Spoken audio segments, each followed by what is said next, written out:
sommes de retour en studio. Merci de nous rester fidèles.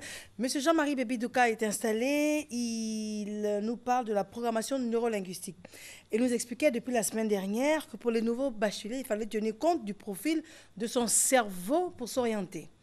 Alors, vous êtes très nombreux aujourd'hui à la maison. Alors, c'est l'occasion de revenir un peu sur le principe, le concept de la programmation neurolinguistique. Donc, quelle en est la définition? Monsieur Bébé-Douka, bonjour. Bonjour, Mariam. Il faut rappeler que la programmation neurolinguistique est une technique de développement personnel qui permet à l'homme de se connaître, de connaître son potentiel et de le développer au fur et à mesure dans les domaines intellectuels, psychologiques ou émotionnels, spirituels et physiologiques. En un mot, la programmation neurolinguistique permet d'optimiser, de renforcer le fonctionnement de nos cerveaux en vue d'être plus efficace et épanoui dans la vie. Alors, et ce que je disais qui me surprend jusqu'aujourd'hui, c'est qu'on se croit intelligent, on se croit intéressant même, et on n'utilise que, enfin, à peu près 10% de notre potentiel au niveau du cerveau. Tout à fait. Quand nous naissons, nous avons plus de 86 milliards de neurones dans nos cerveaux qui gèrent nos capacités. Et malheureusement, nous n'activons pas tous les neurones et nous n'activons qu'autour de 10%. Ce qui fait que nous sommes très limités, quand bien même qu'on est fiers et satisfaits de nos performances, alors que nous n'en sommes qu'au 10e de nos performances. D'accord. Alors, je dirais le menuisier, le menuisier qui est chef de son entreprise, je dirais le ministre et tout, qui est quand même en vue et puis qui a un poste important, c'est le même potentiel? C'est le même potentiel à la base. Quand nous naissons, on a 100%. Nous avons chacun, il y en a naturellement, c'est activé, certaines fonctions sont activées. D'autres devront les activer au fur et à mesure de l'existence en fonction de l'environnement et de l'éducation. Voilà. Malheureusement, on reste dans le confort de certaines fonctions qui sont activées et on ignore les autres. Très bien. Et vous nous avez appris également que chacun de nous a du potentiel, chacun de nous a un talent, chacun de nous est doué pour quelque chose. Absolument. En fonction du profil du cerveau que nous avons, parce que on a tous un cerveau, on n'a pas le même type de cerveau. Les cerveaux ne fonctionnent pas de la même manière. C'est ce qui détermine nos capacités, nos talents. Et nous avons déterminé 3 types de profils qui ont chacun des domaines d'excellence. Voilà, c'est-à-dire des domaines d'activité ou des études où on s'épanouit, où on est à l'aise, où on est plus efficace, où on peut être parmi les premiers du monde. D'accord. Voilà. Et quand on trouve justement les aptitudes que l'on a, on explose dans ce créneau-là. Et l'idéal, c'est de combiner notre potentiel avec notre activité lucrative dans la vie. Absolument. Toute notre vie doit être organisée autour de notre profil cérébral. Voilà, c'est-à-dire les études, la formation, le métier, tout cela est géré par le cerveau. Voilà. Donc, si le cerveau est sollicité à la base, effectivement, on sera efficace, on sera à l'aise, on sera épanoui dans tout ce que nous faisons. Voilà. Notamment, le succès que nous attendons beaucoup ne peut être effectif que si nous tenons compte de notre profil cérébral. D'accord, très bien. On en arrive au sujet, nouveau bachelier, tenir compte du profil de son cerveau pour s'orienter. Ça veut dire quoi? D'abord, je prends le cas de figure de l'élève, alors, qui est orienté en fonction de ses notes et non pas en fonction de son profil de cerveau, ce qui est courant en tout cas. Tout à fait. Et est-ce que c'est une erreur ou bien ces notes reflètent le profil de son cerveau? Non, c'est une erreur, c'est une insuffisance, dans la mesure où, quand les notes reflètent le profil du cerveau, là, l'enfant exprime sa valeur absolue, qui ne varie pas en fonction des circonstances. C'est-à-dire que quand l'environnement devient exigeant, le cerveau peut s'adapter. Voilà. Mais quand les notes ne reflètent pas la valeur absolue de l'élève, ces notes-là ne peuvent pas être améliorées en fonction des exigences de l'école. Vous savez, quand on va du CP1 à l'université, les exigences deviennent de plus en plus intenses. Voilà. Et donc, le cerveau doit déployer ses capacités pour s'adapter au fur et à mesure. Alors, si on oriente l'enfant à partir de sa valeur relative, qui est circonstancielle, momentanée, temporaire et passager, à la longue, l'enfant ne peut pas s'adapter. On a vu des gens qui ont été brillants, disons, au premier cycle. Au second cycle, ça a été la catastrophe. On a vu des gens qui ont été brillants au second cycle, et puis à l'université... Mais quel est l'idéal? Comment faire? Parce que c'est tout un système, en fait. C'est comme ça que ça fonctionne. On oriente en fonction des notes. qui sont censés refléter le niveau de l'élève et non pas son potentiel. Alors, voyez-vous, j'ai quelques exemples. Il y a une élève qui, en 3e, avait obtenu en composition française 16, orthographe 15, physique-chimie 13, mathématiques 12, anglais écrit 19, figurez-vous, oral 17, histoire géo 16, etc. Les langues vivantes 2, 17. Et cet enfant a été orienté en C. Voilà. Parce qu'elle a eu 13 en physique-chimie et 12 en mathématiques. Alors qu'en ignorant les 19 en littérature, on a orienté l'enfant en C. Et en C, l'enfant, au premier trimestre, a eu 8 en mathématiques. Oui, en 8 sur 20. En physique-chimie, 11. Et en français, 15. Tenez-vous bien.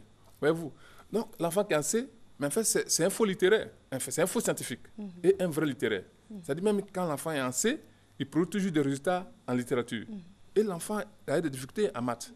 Vous voyez. Donc, on a orienté l'enfant sur sa valeur relative et non sur sa valeur absolue, qui était effectivement les lettres.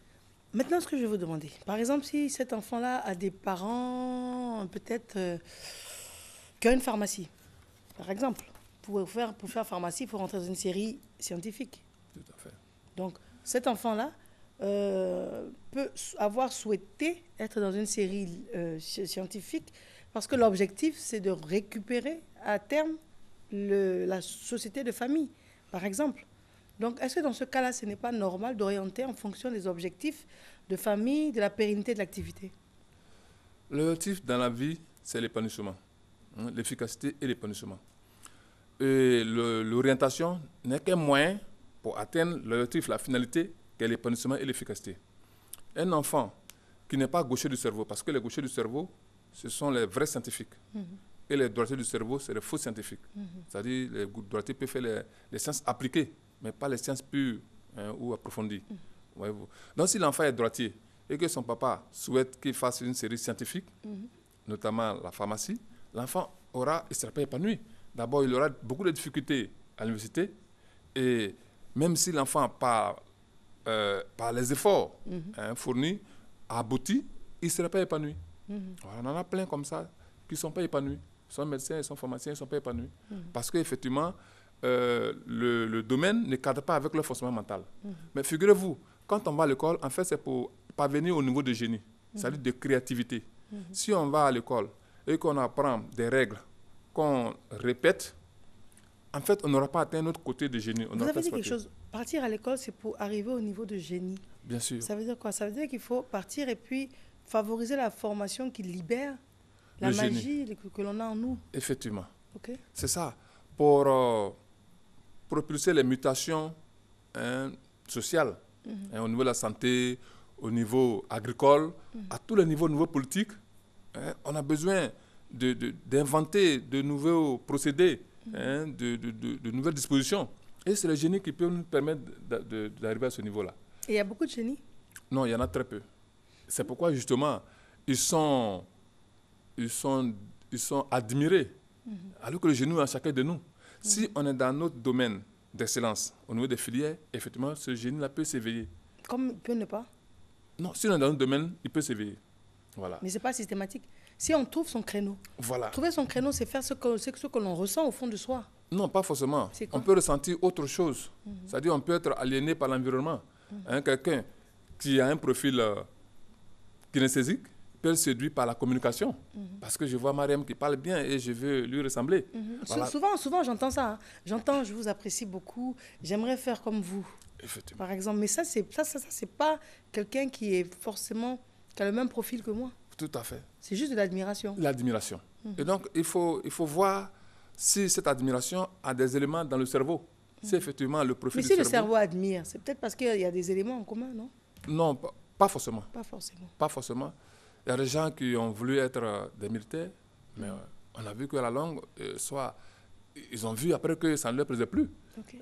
Il y a des jeunes qui font des choses, des choix, après ils changent. Ils disent, bon, je vais faire la C, après C. Il y a un jeune qui m'a dit qu'il veut faire maintenant la comptabilité, parce qu'en C, ça a été la catastrophe. Voilà, il veut faire maintenant la comptabilité. Je dis, mais est-ce que tu as vu ton profil cérébral avant de choisir. Voilà. Au départ, là, il faut tenir compte du profil cérébral. Maintenant, voir son profil cérébral, ça paraît compliqué. Chacun se dit que je suis comme je suis, et puis je m'écoute, je me tâte, et je trouve ce que je veux faire. On a presque l'impression que c'est aussi simple que ça. Il faut juste une introspection, et puis s'asseoir, réfléchir sérieusement. Qu'est-ce que tu aimes faire dans la vie? Qu'est-ce que tu veux faire pour savoir? C'est l'impression qu'on a en tout cas. Oui, mais ce qu'on aime faire, on sait que l'amour et les sentiments varient en fonction des circonstances et du temps. Voilà. Donc, on ne peut pas se baser sur des sentiments du moment pour faire un choix définitif. Au niveau des relations amoureuses. On s'en rend compte bien. Il y a des gens qui s'aiment bien pendant 5 ans, 10 ans, après ils ne s'aiment plus. Donc on ne peut pas se baser sur ça uniquement pour faire un choix. Il faut voir le profil du cerveau, si ça cadre avec ses sentiments, ses choix qu'on fait. Voilà. Sinon, le choix... Et maintenant, le bachelier, lui, il s'oriente par rapport à quoi? Son potentiel du cerveau?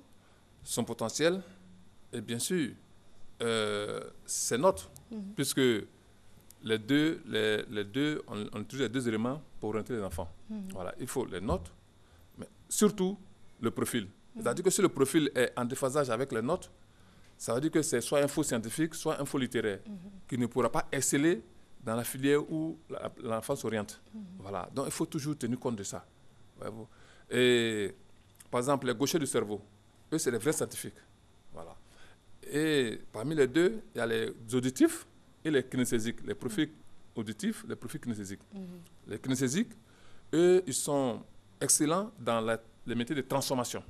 Voilà. Tandis que les auditifs, eux, sont excellents dans les métiers naturels. C'est-à-dire maintenir la nature ou l'état naturel ou les dispositions ou réhabiliter la nature, tels que les métiers de médecin. Voilà. Un bon médecin, c'est un auditif, profil auditif. Voilà, c'est une intelligence rationnelle. Voilà, une intelligence rationnelle. Le kinesthésique, eux, c'est dans le bâtiment, la construction, l'architecture, etc., le design et bien d'autres choses. Voilà. Ceux, ils ont une intelligence sensorielle. Voilà. Donc, en fonction de l'intelligence dont le cerveau est doté, il est apte à exceller dans telle filière ou telle autre filière. Et ça, on ne le ressent pas forcément? Non, pas du tout. On peut ne pas savoir qu'on serait doué dans tel ou tel domaine. On peut ne pas le On ne le ressent pas? Il n'y a pas des signes annonciateurs qui feraient dire à la personne que je me sens plus à l'aise dans telle chose, ou bien, voici ce que j'aimerais faire. Ça ne vient pas tout seul? Si on a fait déjà l'expérience, si on a déjà fait l'expérience, mais l'enfant qui est au lycée n'a pas fait encore l'expérience d'une faculté de pharmacie, mais il ne peut pas savoir qu'il est à l'aise. Voilà. Si l'enfant a expérimenté, effectivement, il peut savoir. Mais on n'a pas souvent le temps d'expérimenter. C'est à la tâche qu'on découvre que ça marche ou ça ne marche pas. Voilà. Alors que un test du profil permet, avant l'expérience, de savoir qu'on peut s'y épanouir ou pas. Voilà. Donc, on anticipe. Voilà, on anticipe. Et si l'enfant n'est pas dans les filières qui correspondent à son cerveau, c'est difficile pour lui. Mais le système éducatif, est-ce que le système éducatif intègre les données dont vous parlez? Est-ce qu'ils ne tiennent pas compte du profil du cerveau? Ils tiennent compte des résultats sur papier pour orienter aussi? Effectivement. Effectivement. Et c'est pourquoi il y a beaucoup d'échecs. Nous disons qu'une orientation basée sur le profil du cerveau est source de performance du système. Ça existe ailleurs? Parce que ce que vous dites, c'est révolutionnaire. Oui. Mais est-ce que ça existe ailleurs? Est-ce qu'il y a un modèle à calquer par rapport au fait qu'il faut tenir compte du profil du cerveau? Est-ce que c'est intégré quelque part? En France, notamment, depuis la 4e, voilà, on se base sur le profil du cerveau. Voilà. Mais c'est, disons, les parents qui voient des structures privées pour le faire. D'accord. Voilà. Mais le plus souvent, on reste sur le choix de l'enfant, c'est-à-dire sur ce qu'il aime. Voilà, sur ce qu'il aime. Et bien souvent, on voit des gens qui se promènent de filière en filière parce qu'ils ne savent pas au juste ce qu'ils peuvent faire ou bien ce qui leur plaît. Donc on a tort d'écouter l'enfant par rapport à ce qu'il ressent, ce qu'il aimerait faire? On l'écoute parce qu'on n'a pas dirigé tôt. Mais il faut déjà, dès le primaire, savoir les filières dans lesquelles l'enfant peut réussir. Et on lui inculque ça. Par exemple, si dans la médecine, on dit « Ah, le médecin, l'enfant, on lui fait des suggestions. » Voilà. S'il n'y a rien, lui, il trouve quelque chose et il se dit qu'il est fait pour ça. D'accord. Voilà. Alors, quel est votre mot de fin à ce sujet, puis un téléphone? Alors, le mot de fin, c'est que notre cerveau influence ou dirige notre vie. Notre succès, notre épanouissement dépendent du fonctionnement du cerveau, qui a toujours raison. Donc, il n'est pas bon d'ignorer, de faire des choix en ignorant notre cerveau. Hein. Dans ce cas, on aura le stress, l'échec, voire même des maladies psychosomatiques qui sont liées au déphasage qu'il y a entre nos choix et puis le fonctionnement du cerveau. Voilà. Donc, il faut toujours tenir compte du cerveau pour faire nos choix dans la vie, que ce soit au niveau relationnel, au niveau professionnel, au niveau même des études. Voilà. Et c'est source d'épanouissement, d'efficacité du système. Voilà. Et Einstein disait que ce n'est pas ce qu'on fait qui est important, mais comment on fait ce qu'on fait. Quoi que soit ce qu'on fait, il faut être excellent. Voilà. Donc, il faut toujours viser l'excellence. Et le cerveau est un facteur d'excellence. Nous sommes au 01 41 13 75. 01 41 13 75. Très bien. C'est Jean-Marie Bébé Douka. Merci à vous. Merci. Le moment est arrivé pour nous d'une transition et nous allons recevoir nos invités qui nous viennent de la direction commerciale et marketing. À tout de suite.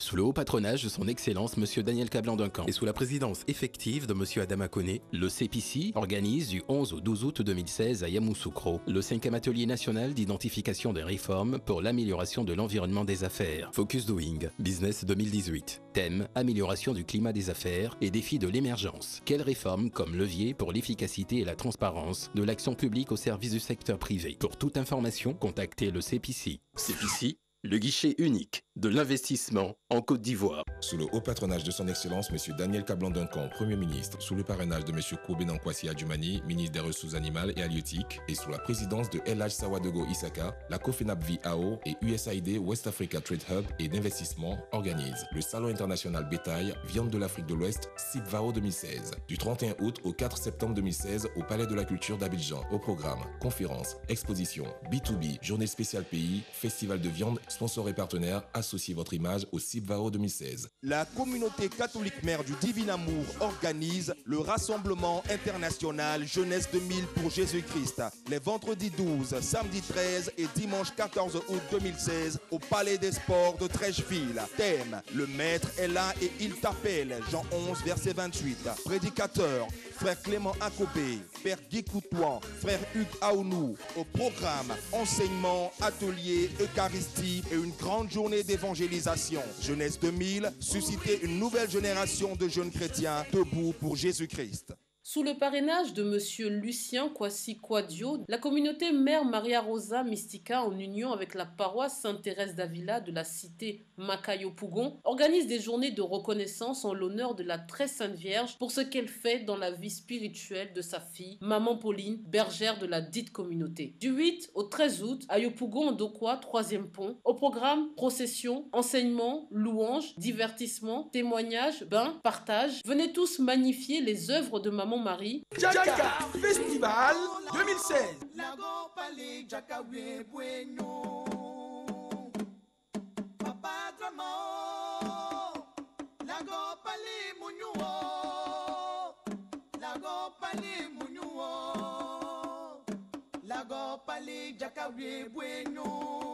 Le Lodjibois fête le jubilé des 10 ans du Festival des Arts et Culture du Peuple Dida et Gaudier. RDI2 et AIMAS vous présentent Barbie Dance Battle 2016. Jeunes de Côte d'Ivoire, viens t'éclater à Barbie Dance Battle avec les préservatifs complices de l'AIMAS. À Barbie Dance Battle, tu peux t'informer sur les IST, le VIH-Sida, les grossesses non désirées et repars avec de nombreux lots complices. Barbie Dance Battle 2016, c'est chaud, c'est chic et c'est choco. Ouais, c'est bon. Complice, le préservatif, pur plaisir.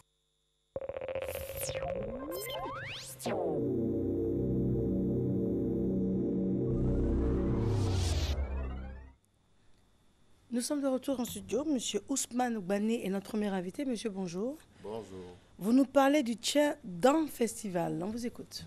Alors, le Tchèdan Festival, c'est le festival du pagne et de la tenue traditionnelle de Tchébissou, plus précisément de Bomizambo et Konde Yaoukro. Le Tienda Festival est un festival pour faire la promotion du pain traditionnel et il est à sa 2e édition. C'est ce que vous portez? C'est bien ça. C'est un type de pain que je porte. Il y a beaucoup de types de pain. Ça, c'est un modèle que je porte. Et donc, on invite la population. Mais avant d'inviter, on veut comprendre. Vous en faites la promotion, pourquoi? Pour le commercialiser, pour le patrimoine culturel de votre région. Quel est l'objectif visé? L'objectif premier, c'est faire la promotion du patrimoine culturel de Tchébissou. D'accord. Il est de notoriété que Tchébissou est la référence en matière de pain traditionnel. Et donc, 80% de la population active vit de l'artisanat du pain baoulé. Faire la promotion donc, du pain baoulé, c'est aider donc ces populations à améliorer leurs revenus et à vivre mieux de l'artisanat du pain baoulé.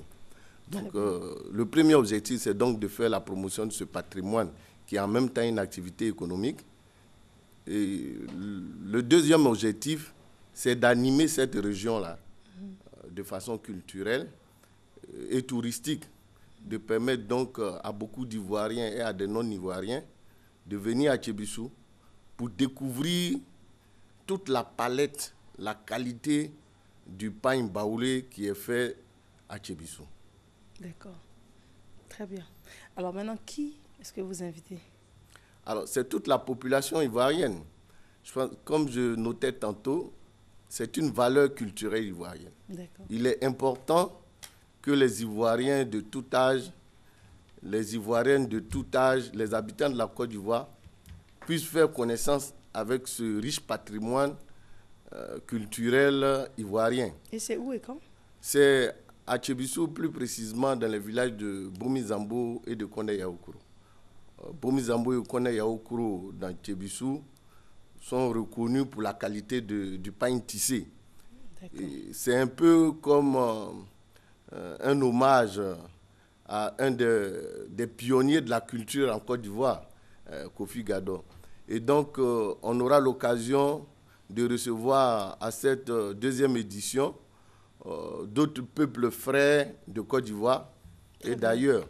Donc, on aura les pagnes Sénoufo de Napier, on aura les pagnes de Diokoué de l'Ouest, on aura aussi nos frères du Burkina Faso qui viendront avec le Faso d'Anfani et leur tenue traditionnelle.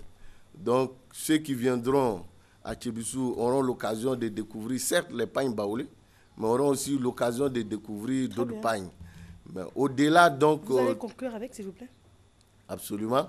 Au-delà, donc, des pagnes, disons qu'il va y avoir un concert, il va y avoir des expositions ventes et il va y avoir des prestations de danse traditionnelle. Donc, nous invitons toute la population de Côte d'Ivoire à venir à Bomizambo et à Konde Yaoukro pour faire la fête du 11 au 14 août 2016. Le téléphone, monsieur? 07 10 90 55.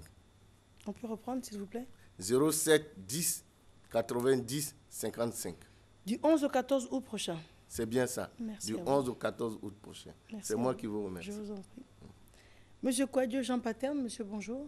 Bonjour, madame. Vous nous présentez l'ISGE, une école d'ingénieurs. Merci de m'accueillir sur votre plateau. L'ISGE, c'est l'Institut supérieur de génie électrique, donc, qui existe depuis 13 ans maintenant et qui a été initié par la Chambre de commerce et d'industrie du Burkina Faso, avec 18 entreprises du domaine des énergies et des réseaux et télécommunications. Donc, c'est un institut qui a formé aujourd'hui 1200 techniciens supérieurs, 400 ingénieurs de travaux. Ce sont des diplômes de niveau Bac+2 et Bac+3. Et donc, aujourd'hui, à la demande de la Chambre de commerce, l'ISGE souhaite former des ingénieurs de conception, c'est-à-dire des ingénieurs du niveau Bac+5. Donc, pour ce faire, l'ISGE a comme partenaire les CIGELEC, que je représente, qui est une grande école d'ingénieurs en France et qui forme 450 ingénieurs par an dans 15 domaines différents qui couvrent l'informatique, l'électronique, les systèmes embarqués, etc. Donc, nous sommes aujourd'hui sur votre plateau pour inviter tous les jeunes de Côte d'Ivoire qui ont un diplôme de niveau Bac+2, donc BTS, DTS ou une licence professionnelle ou universitaire à présenter le concours. Donc, parce que pour intégrer ce cycle de conception, d'ingénieur de conception, il faut passer un concours. Donc, le concours sera ouvert les 7, 8 et 9 septembre, ici même à Abidjan. Donc, la date limite de dépôt des dossiers, c'est le 2 septembre. Donc, il faut préciser que l'ISGE est une école à vocation sous-régionale et même internationale. Parce qu'aujourd'hui, vous avez 15 nationalités d'étudiants dans cet institut. Et donc, nous venons à Abidjan pour inviter tous les étudiants à présenter ce concours. L'école existe depuis quand? Depuis 13 ans. 13 ans. Voilà. Vous êtes situé où? Donc, à Ouagadougou, au Burkina Faso. Donc, l'ESIGELEC, qui est une école d'ingénieurs en France, est partenaire. Et donc, l'ESIGELEC va assurer l'expertise pédagogique. C'est-à-dire que tous les programmes qui seront faits à l'ISGE sont issus de ce qui se fait aujourd'hui à l'ESIGELEC. Donc, je précise que 96% des diplômés de l'ESIGELEC, 4 mois après être sortis de l'école, sont en situation d'emploi. Donc, la qualité de ce que nous faisons à l'ESIGELEC, c'est cette même qualité que nous allons faire à l'ISGE à Ouagadougou. Très bien. Donc, pour recruter en Côte d'Ivoire, c'est pour étudier au Burkina? C'est pour étudier au Burkina Faso. Très bien. C'est pas trop cher, le coût?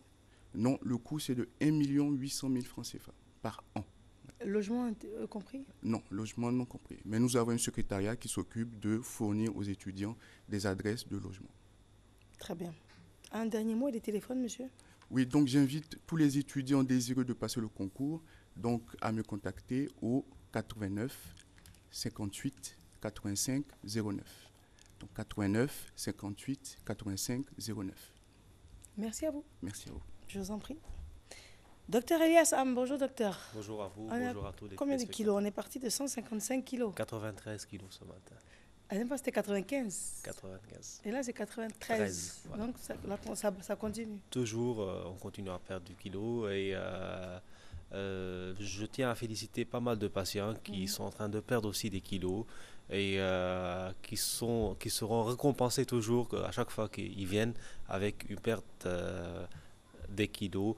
Tout ça, c'est à cause du régime alimentaire. Tout ça, c'est à cause du bilan d'iridologie qu'on a effectué. On a détecté quelle était la cause de leur problème d'obésité. L'une des complications qui touche une tranche d'âge, qui touche hommes et femmes, qui touche toute personne. Et ce n'est pas seulement pour les gens qui sont obèses, c'est même pour les gens qui veulent maintenir la ligne. C'est ça, je vois pas mal de cas qui viennent, qui ne sont pas obèses, mais ils veulent maintenir la ligne toujours. Donc, on les invite à passer pour faire ce bilan-là. Donc, ça veut dire quoi? Ça veut dire qu'à travers les yeux, on peut savoir quoi faire pour ne pas grossir. Exactement. L'une des maladies qu'on peut les traiter à travers le bilan d'iridologie, c'est l'obésité.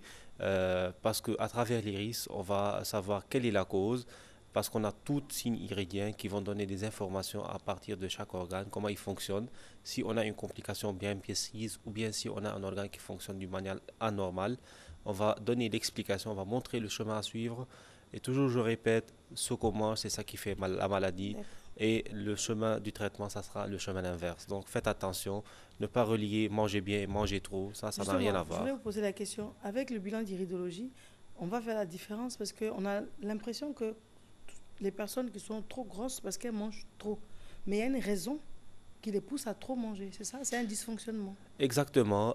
Il y a des gens qui mangent beaucoup, mais qui ne grossissent pas. Et l'inverse, à peine ils mangent, ils prennent du poids. Donc, ça n'a rien à voir avec manger trop et manger bien. Faites attention à ça. Il faut savoir si on a un organe bien précis, qu'il fonctionne d'une manière anormale. Je donne une précision, le foie par exemple. On a tendance à prendre des kilos beaucoup plus que d'autres personnes. Donc, on va faire très bien attention à ça. Et il faut faire attention à notre mode de vie, la manière de manger, comment il faut se comporter à table. C'est ça le plus important et c'est ça qui va nous aider. Et tout ça, à travers le bilan d'iridologie, on peut déceler tout ça? Exactement, en faisant un bilan d'iridologie, un bilan qui va détecter quel organe est en fonction, un bilan qui ne prend pas du temps et qui ne nécessite pas une préparation préalable et qui ne nous empêche pas de continuer notre journée très normalement et qui s'effectue sur place. Et à partir de 16 ans? À partir de 16 ans toujours, parce qu'on a tous les signes iridiens qui vont être complets. Vous êtes situé où, docteur? Nous sommes à Marcory, zone 3, à l'immeuble Opéra, au premier étage, deuxième porte. Et pour le contact téléphonique, c'est le 05 06 23 24. Donc je répète, pour les contacts téléphoniques, 05 06 23 24. Dernier mot, aujourd'hui, on est en service pour recevoir tous les gens qui travaillent dans la semaine et qui n'ont pas le temps de passer Aujourd'hui, c'est un jour férié. Donc, tous les gens qui n'ont pas le temps dans la semaine, ils peuvent passer aujourd'hui pour profiter. La consultation? C'est gratuit toujours. Le bilan, c'est toujours gratuit. Et ça fait un an? Plus qu'un an. Plus qu'un an maintenant. Voilà. D'accord. Merci à vous. Merci pour vous. Monsieur Jonas Lago est avec nous. Monsieur, bonjour. Bonjour, madame. Vous êtes président d'honneur, conseiller spécial du comité Aoulaba Côte d'Ivoire. Oui, bien sûr, Et merci. vous nous parlez de la finale de l'édition 2016, c'est cela? Oui, bien sûr. Alors, nous sommes là pour, bien entendu, présenter la finale de l'édition 2016 du concours Aoulaba Côte d'Ivoire. Ce concours tant apprécié par les populations ivoiriennes dans les différentes diversités. Et cette finale a lieu le samedi 13 août prochain, c'est-à-dire le samedi prochain, à partir de 20h, à la salle François Louga du Palais de la Culture. Et nous arrivons à cette finale au terme de différentes présélections que nous avons organisées aussi bien dans des régions du pays que dans les communes d'Abidjan. Nous avons organisé 13 présélections. On peut citer pêle-mêle Man, Guiglo, Boaké, Daoukro, Aboisseau, Gagnoua, Cocody, Agamé, Trècheville, Plateau, Makori, Yopougon. En fait, au total, c'était pour les présélections. C'est pour les présélections. Donc nous avons élu 13 Aoulaba qui vont s'affronter ce samedi au Palais de la Culture. D'accord. Alors, une petite question. La lauréate, quelle est sa feuille de route? Bon, disons que d'abord, pas seulement la lauréate, les 13 candidates Aoulaba élus, ils seront encadrés cette année et c'est l'une des innovations par 13 personnalités féminines que nous avons choisies sur la place de Côte d'Ivoire en raison de leur profil dans la société, en raison de leur place dans la société pour encadrer toutes ces femmes-là sur toute l'année de leur mandat. Deuxième innovation majeure, c'est que nous allons ouvrir cette année le concours en prélude à l'organisation prochaine, à partir de l'année prochaine de l'Aoulaba dans les pays voisins. Nous avons contacté les communautés CEDEAO vivant en Côte d'Ivoire et cette année, la finale s'ouvre sur une prestation de chaque Aoulaba qui représente chaque pays membre de la CEDEAO. Donc voici des innovations majeures. Et la troisième innovation, cette année, la présidente du comité Aoulaba Côte d'Ivoire est assurée par Mme Geneviève Daon, qui est une femme, pour laisser la place aux femmes. Très bien. Voilà. Alors, cette finale aura lieu où? Vous avez dit le samedi? Le samedi 13, à la salle François Louga du Palais de la Culture. Et nous avons, comme les années passées, l'honneur d'avoir la caution des autorités. Et donc cette finale est sous le parrainage de son Excellence Mme Dominique Ouattara, Première Dame de Côte d'Ivoire, sous la présidente d'honneur du ministre d'État Ahmed Bakayoko, ministre de l'Intérieur et de la Sécurité, et sous la coprésidente des ministres techniques qui nous accompagnent, notamment le ministre de la Culture et de la Francophonie, monsieur le ministre du Tourisme et Madame la ministre de la Promotion de la Femme, de la Famille et de la Protection de l'Enfant.